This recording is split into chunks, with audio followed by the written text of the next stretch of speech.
Everyone, and welcome to Archaeology. Today, we're going to cover one of the most complex uh, conflicts in U.S. history, and that is the Cherokee-American War, um, also known as the Cherokee-American Wars or the Chickamauga Wars.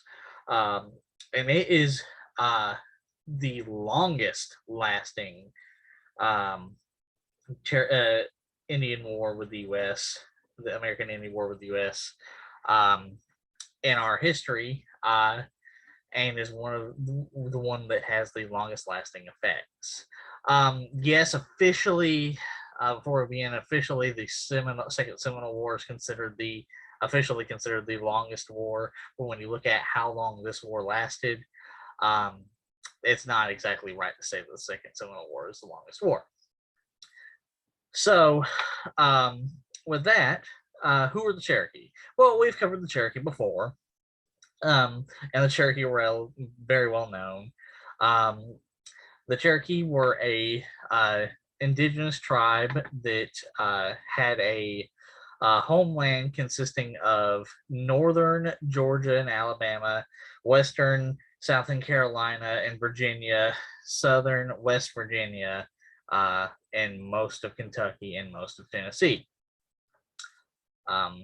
And they've lived here for probably thousands of years.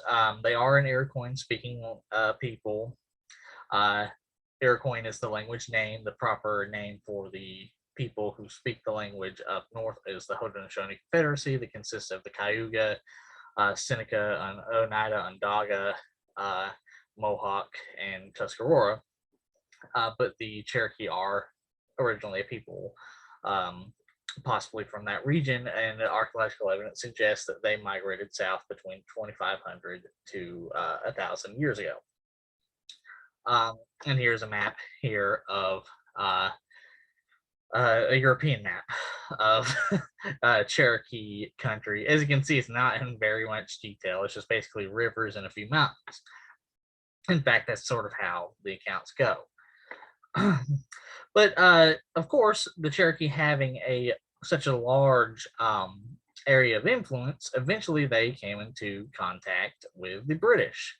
And eventually that contact resulted in some alliances, like the alliance to defeat the Tuscarora and the Tuscarora War that you saw in my previous video, but also, as in another earlier video, eventually led to what was called the Anglo-Cherokee War, where the Cherokee, for a variety of reasons, went to war with the British and won.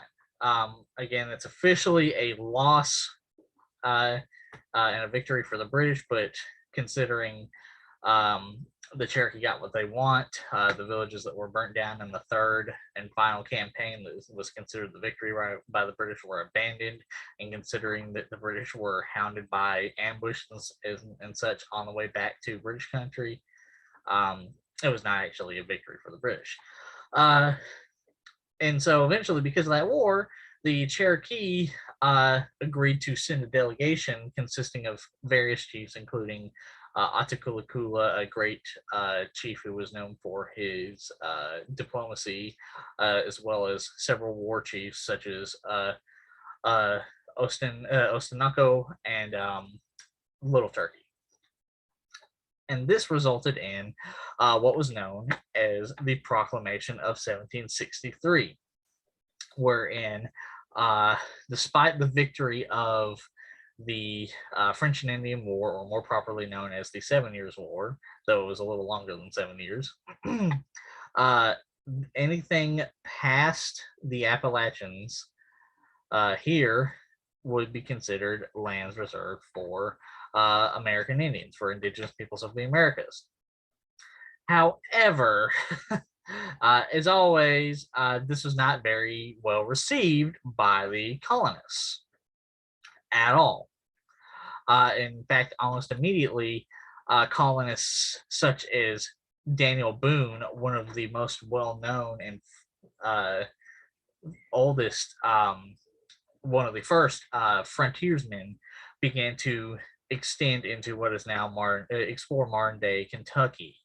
in the late 1760s and early 1770s.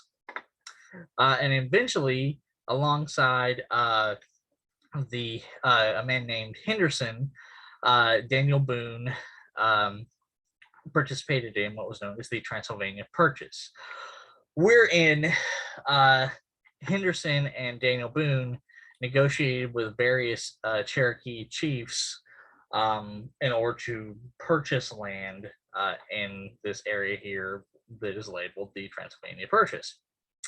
But there were a couple of problems with that. For one thing, it was illegal under the Proclamation of 1763 to settle there if you were a British colonist, but of course they weren't going to listen to that. Two, it wasn't actually Cherokee land. That part of Kentucky was actually Shawnee land. And not all the Cherokee were happy to see this purchase going on. One of them, a man named Dragon Canoe, actually gave this speech here. You can pause to read, but essentially he advocated for, he tried to appeal to the honor of the Cherokee. He talked about basically whole nations being melted away using language such as, melted away like snowballs. And he brought up various tribes who had already lost their land or who had become refugees, such as the Delawares, or more properly known as the Lenape, who we'll get into later in the video. And it brings up repeatedly how most similar purchases were made under so-called good faith, where the colonists are only going to buy this one plot of land and will not expand outward. And he brought up, well, this has never been held up. It's always resulted in more and more land eventually being bought, and it's a terrible idea. And he said that he will hold his land with his younger warriors because he was among the younger generation. But for a little while, he did actually concede to his father's, Atakulakula, and the other chiefs' authority and let the land sale go uncontested after his speech. Of course, he was right. And eventually, colonists began to encroach on Cherokee hunting land and other sacred lands. So in response, Dragon Canoe, the figure here, gathered up hundreds of warriors, several very well-known warriors, including Ostenaco, one of the delegates who was sent to Britain in the 1760s and helped bring about the Proclamation of 1763, Hanging Mob, Bingay, various other well-known Cherokee warriors who had a lot of authority, and decided it was time to go on the warpath. But he wasn't alone, and the Cherokee were not alone.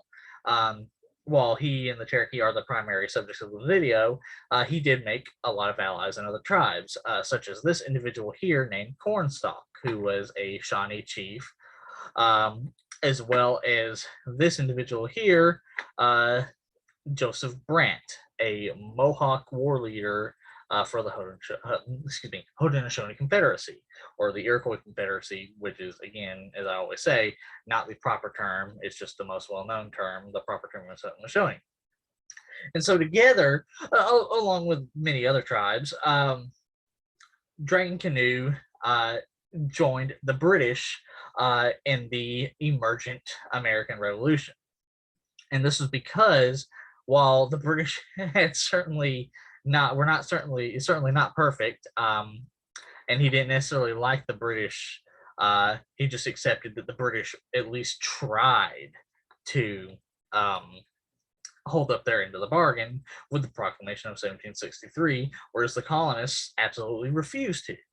So he was perfectly fine with signing with the British for the time, as well as was Cornstalk and Joseph Brant. And so, in response to this, Dragon Canoe and his hundreds of Cherokee warriors began raiding far into Tennessee, North Carolina, Georgia, and Virginia territory, attacking forts such as Fort Caswell, also known as Fort Watauga, Fort Lee, and trading stations such as Eaton Station.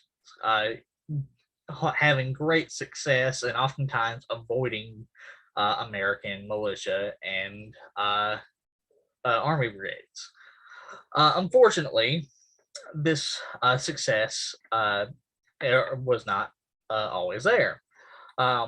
One such case was when Colonel Rutherford was tasked by the Continental Congress to march into Cherokee territory with about 3,000 men, which he did, and he burned down several Cherokee towns in Tennessee and Kentucky and such to great effect, forcing Dragon Canoe and his men to pull back. And also a result of these burnings, many Cherokee who were in the neutral party, not the Kula's party, decided to sign a treaty known as the Treaty of Dewitt's Corner, essentially providing prisoner returns and land secessions for parts of Cherokee land in Tennessee and Kentucky and such. And Dragon Canoe and his followers decided to fall back further south into southern Tennessee, western Alabama, and northern Georgia, founding all these various towns such as Calico and Chickamauga and Citico and such, as well as other towns such as Nickajack. But Dragon Canoe was not done. Despite these defeats, he was still very much in the fight. And he actually helped the British win several key victories. In one case, General Henry Hamilton, he helped capture the fort Vincennes in Kentucky. Unfortunately, a U.S. colonel named Colonel Clark would eventually retake Fort Vincennes before Dragon Canoe and Henry Hamilton and the Cherokee and other allied American Indians could make any further gains off of the capture of Fort Vincennes. But that was only a minor setback, because Dragon Canoe and the Cherokee, as well as other allied tribes such as the Lower Creek, or Muskogee is the proper term, helped capture several key cities in the southern colonies, such as Savannah and Charleston, and even Augusta. Though eventually they would lose Augusta as well, but they would keep Savannah and Charleston, two very key cities in the southern colonies. However, eventually, the Continental Congress decided to appoint Colonel John Sevier as the one in charge of fighting off the Cherokee and the other American Indians in the South, as well as defending Kentucky. And he would eventually go on to be the arch enemy of the Cherokee, being the U.S. Commander who is most often leading campaigns into Cherokee and other American Indian territory. And he enlisted the help of other key American officers, such as Arthur Campbell and Joseph Martin. And they led other individuals, such as William Campbell and people who were known as the Over Mountain Men, similar to the Mountain Men who would eventually be seen in the West and the Rockies, but were sort of the predecessors, in what was known as the Over Mountain Campaign, where they fought off various British incursions into Kentucky and led multiple incursions into Cherokee land and burning various villages and capturing prisoners. But the Cherokee also saw great successes during this time as well. One, they were able to temporarily have an alliance with the Chickasaw, another powerful tribe in the Southeast, during the Chickasaw War, where they launched several key attacks into colonial territory. Furthermore, the Delaware, or the Lenape, that Dragon Canoe had alluded to in his speech, were welcomed by Dragon Canoe into the Chickamauga Cherokee territory in great droves. with their traditional homeland being around Delaware, Connecticut, New Jersey, Pennsylvania, and New York. But of course, having been lost to the colonists.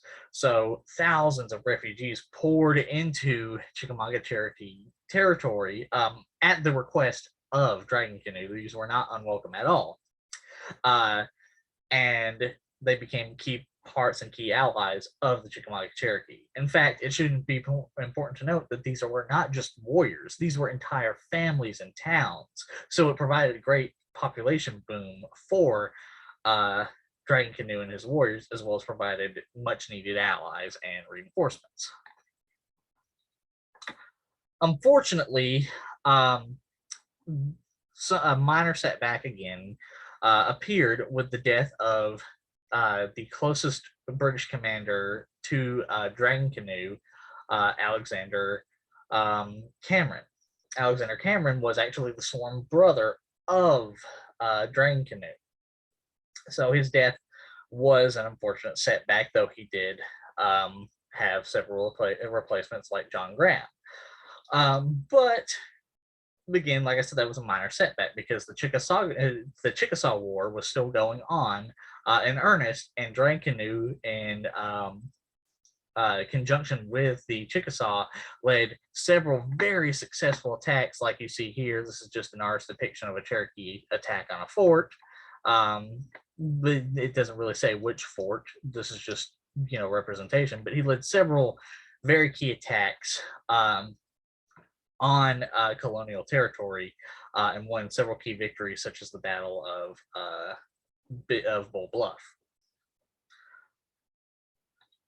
However, eventually the Revolutionary War did come to an end with, of course, the defeat of Cornwallis at Yorktown, Virginia, and eventually the Treaty of Paris, one of the 90 Treaty of Paris, for anyone who studies history, because there's a lot of them, but the Treaty of Paris of 1783, in which the United States had all of this territory ceded to them, with the exception of this area right here, which was claimed by both the U.S. and Spain, and then all this area claimed by Spain, and of course the Oregon country that eventually make up Washington and Oregon, that was contested and eventually would be claimed by the U.S.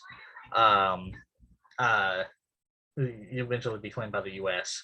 After Lewis and Clark went up there and explored. However, despite this, the Cherokee, despite the loss of the British ally, because they did lose their ally in Britain, at least temporarily, the Cherokee began to make alliances with another powerful European nation and empire, and that was Spain. As you saw in this previous slide, basically the whole continent at the time was controlled by Spain, including what is now the modern day state of Florida. So, just being a little south of Cherokee country, there was a logical, next direction they could go and make an alliance with Spain and Florida. And Spain, for a while, was very willing to ally with the Cherokee to fight against the U.S. Excuse me.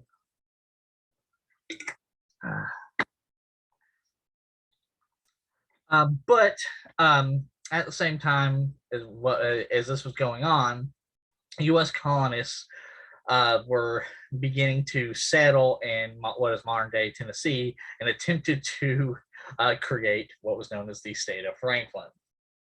And they tried to pass several legislation in order to make it happen. And it didn't really pass the legislation. In fact, even George Washington told them to stop, which says a lot. It's also important to note that George Washington was, at least for the most part, pro-American Indian even before this. In fact, he was one of the very few people who told Daniel Boone to not make the Transylvania Purchase. Again, very few people. Most people were like, no, go ahead and do it. So it's no surprise that George Washington was like, no, this is not a good idea, because he at least wanted to bring some semblance of peace between the U.S. and the Cherokee. it was not necessarily out of altruism to the necessarily, though there was some of that in there, but it was also because of being practical, because they had just barely won a war against one of the three most powerful colonial powers in Europe, and he couldn't afford, as the first president, to have more enemies. But in the process of creating this state of Franklin, several Cherokee from what were called the overhill towns, the Chickamauga towns, or the lower hill, signed what was known as the Treaty of Hopewell in 1785, ceding the land right here around Nashville to the colonists, and signing a temporary peace treaty with the U.S. And I mean very temporary, because eventually most of the Chickamauga Cherokee and the Lower Cherokee did not hold to this peace treaty, and several Lower Creek under various Creek chiefs such as Oconee started wars of their own in response to these attempted treaties. So in response to the very quick return to warfare by the Cherokee and the Creek and other southeastern tribes, John Sevier gathered more allies in the U.S. military, including William Koch, the individual you'll see here, who will eventually become a senator, to try and lead campaigns into Cherokee territory, which he did have some success. But at the same time, another big key change was happening. Joseph Brant, the longtime ally of the Cherokee and Dragon Canoe in the Northwest, gathered various tribes such as other Lenape refugees who had fled west rather than south, Shawnee under Little Turkey, as Little Turkey had succeeded Cornstalk, because Cornstalk unfortunately had been executed during the Revolutionary War, the Illinois, the Wabash, the Miami, not to be mistaken with the city of Miami in Florida, the Potawatomi, etc., and created the Northwest Confederacy and started the Northwestern Indian War. And in fact, one of the founding tribes was actually Dragon Canoe's Cherokee, as he and Joseph Brant had been longtime allies, so it was a logical next course to go side with Joseph Brant. And then this led to even more raids by the Chickamauga Cherokee. As you can see on this map, these were many of the areas that they attacked, such as White's Fort, Flint's Creek, Cabot Station, Sevier Station, named for John Sevier, all over the place throughout the war. In fact, this was called the Great Indian Warpath that you see here, that went all the way from Alabama into Georgia, Tennessee, North Carolina, Virginia, etc. So this led to several very close U.S. settlements, and he attacked them with great severity and fury. In fact, driving many colonists, most colonists, in fact, from this area for several years.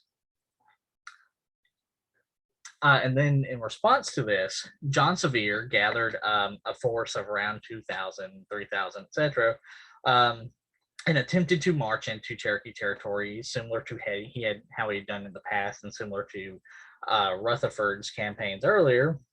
But he was met at Lookout Mountain in modern-day Summerville, Georgia, by several several Cherokee war bands consisting of several hundred to several hundred each, eventually consisting to about 3,000 in total, and suffered a severe, that was unintentional, but suffered a terrible defeat, and was forced to march back to what is modern-day Knoxville, his headquarters. And it was during these battles and during this time that was in fact the height of Dragon Canoe's power and the Chickamauga Cherokee's power, that several key individuals in the Cherokee Nation began to rise to prominence. First was Doublehead, who was around the same age as Dragon Canoe and was incredibly vicious and in many ways not a very good person, and I'll get to that a little later. A young man known as Path Killer, and eventually He Who Walks Among the Ridges, eventually who he would take on the name Major Ridge, as you see here, who was a great warrior. And then you had people even from other tribes allying with Dragon Canoe, such as Tecumseh, who would eventually create a Cherokee, sorry, not Cherokee, who is a Shawnee and would eventually create an Indian confederacy for himself from various other tribes up west, and even the Creek, the Muskogee Creek, as well as an individual I've talked about before in one of my earlier videos, Chief Bull or the Bull. And I'll include past videos about the Cherokee that I've done in the iCard, who would eventually go out west to Texas in around 1810. But this did not stop certain individuals from trying to reach peace. First, there was the Muskogee Creek chief McIlvery, who was a longtime ally of Dragon Canoe, who would attempt to sign a treaty with New York in 1790 and bring peace, which is the treaty you see right here, as well as several Cherokees from the Overhill towns who would try to sign the Treaty of Holston in 1791, as well as Dragon Canoe as well, because he at least was willing to attempt to bring some peace to the end of this war. But it didn't go very well. It broke down very quickly. But it was during this time that Dragon Canoe and the Northwest Confederacy inflicted the worst defeat on the U.S. By any Native American, American Indian, First Nation in war ever. The Battle of the Wabash, also known as St. Clair's defeat, where St. Clair and his army were ambushed by a massive force consisting of several tribes, including over between 50 to 100 Cherokee, and resulted in the death of over 600 U.S. soldiers and the retreat and actual humiliation of St. Clair, General St. Clair, who would eventually be actually tried under a court-martial. To put this in perspective, the Battle of Greasy Grass, more commonly known as the Battle of Little Bighorn, though the Lakota and the Cheyenne and the Arapaho prefer the name Greasy Grass, was only resulted in the death of 200 U.S. soldiers. So there is that. But eventually, Dragon Canoe would die of old age. And part of the reason he died of old age was because he was celebrating signing a treaty with the Choctaw and the Muskogee Creek, as well as, of course, the Lenape/Delaware and the Shawnee in the Northwest Confederacy. And unfortunately, he was not able to get the other tribes that he sent, the other tribe he sent delegations to, the Chickasaw, did not agree to this confederacy that he was trying to build, similar to how Joseph Brant had built the Northwest Confederacy. So that was a little setback. But regardless, he was able to gain the alliance of two of the other two powerful tribes and most powerful tribes in the Southeast, as well as the Lenape and the Shawnee, who were allies of the Cherokee and also members of the Northwest Confederacy. And so because of this alliance he had forged, the accounts go that he essentially danced a war dance in celebration for 4 days and nights, and then eventually died, collapsed of exhaustion. For context, he was in his late 50s, early 60s at that point. So I would struggle to imagine many people who in their 60s, regardless of how athletic, who could do that nonstop. Now, of course, this could be alliteration and there could be other things, but I would like to believe that this was the case, that this man was so badass that he did the war dance in celebration for those 4 days and 4 nights. So in response to that death, Dragon Canoes had already chosen a successor, and that was a Cherokee war leader named John Watts. And so John Watts gathered the Cherokee allies, as well as Creeks and Shawnee and Lenape, and decided it was time to make more attacks with this new Confederacy. And one of them was an attempt to invade Tennessee and Virginia and such, resulting in a battle at Buchanan Station, led by a man, I believe, named James Buchanan. And the battle was sort of a stalemate.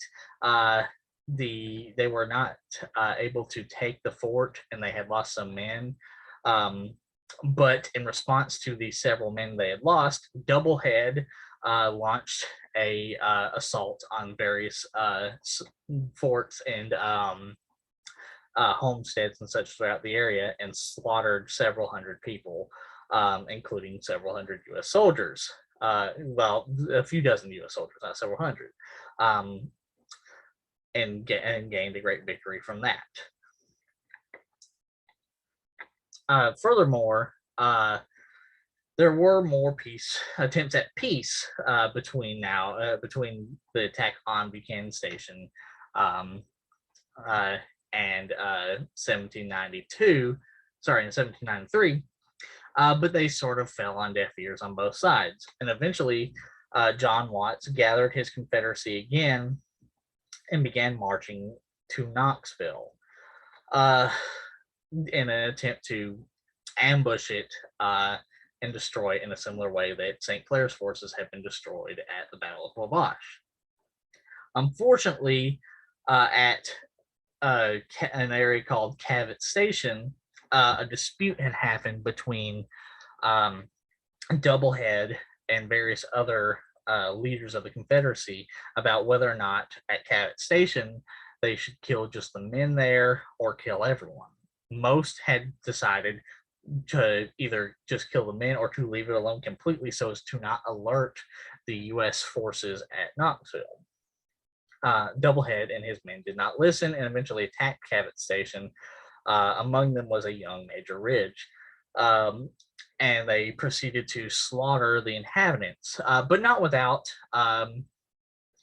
people stepping in the way. In fact, John Watts and a young man named James Vann, who would eventually become a very prominent Cherokee chief, did step in his way and tried to rescue some of the children before Doublehead and his men grabbed the children from their arms and killed them in front of them, earning the moniker from both John Watts and James Vann, baby killer or child killer, which was a derogatory term versus the honorable term man killer. So Doublehead was hated by most of the leadership of the Confederacy for most of his tenure and most of his life. And in fact, it was this dispute, among others, between the leadership and Doublehead that eventually led this invasion force to just sort of break up and return back to Cherokee territory. So they did raid, and you could argue it was sort of a success because they did raid several towns and homesteads on the way, but their main goal was not completed, and they had a lot of internal conflict that broke apart the invasion force. So in retaliation for these attacks on these homesteads, especially Doublehead, Sevier led a campaign into Cherokee territory that resulted in what would be known as the Battle of Etowah Cliffs, or the Battle of Hightower, in what is now modern-day Rome, Georgia, performing a strategic defeat over a strategic victory over the Cherokee in the area. However, retaliation for this also began to happen, especially under the Cherokee war chief, Bob Bingay, who led multiple incursions into areas of Eastern Tennessee, North Carolina, and Western North Carolina and South Carolina, and Southern Virginia to great effect. Now he did die eventually about halfway through this, but his warriors kept just scoring victories and destroying towns and etc. And in conjunction with this, Doublehead was doing much of the same. Now, at this point in time, many of the warriors under him, such as Major Ridge, had already abandoned him out of disgust for his very horrible tactics, such as killing the children. But he still had enough followers to perform several key victories in these areas, destroying several towns and homesteads. But as always, in return for these victories, the U.S. Launched yet another campaign into Cherokee territory that resulted in the burning of the town of Nickajack. However, the town was mostly uninhabited. It did have some women and children and a few warriors, about 30. But that was it. They lost only a few warriors, only about 30 warriors, if that, and only a few women and children. And yes, the village was burned. However, most of the warriors, the several thousand Cherokee and Creek and Shawnee and etc. warriors, were actually away, including the women and children, at a stickball game and other ceremonies that were going on. So it wasn't even like a Pyrrhic victory for the U.S. It was like just you burned a town and killed a couple of people. That's not even a battle. However, it was enough to eventually convince John Watts that it was time to sign a treaty with the U.S. And this wasn't because it was some strategic victory for the U.S. at all, as I just said. But what one has to remember is that this war had been going on since 1775. 1776 is another starting date, but it's between 1775 and 1776. So at this point in time, in 1794, they had been going at war for between 20 to 21 years. And so both sides were exhausted from, as I described, the U.S. would come and burn a few villages. The Cherokee would go into U.S. territory and burn a few villages. John Sevier would win a battle. The Cherokee would win a battle. It was just a constant push and pull that was really not resulting in any territorial gain for anyone. Furthermore, the Northwest Confederacy had been defeated at the Battle of Greenville and would in 1794 and would eventually in 1795 sign the Treaty of Greenville, ending the Northwestern Indian War. So with that,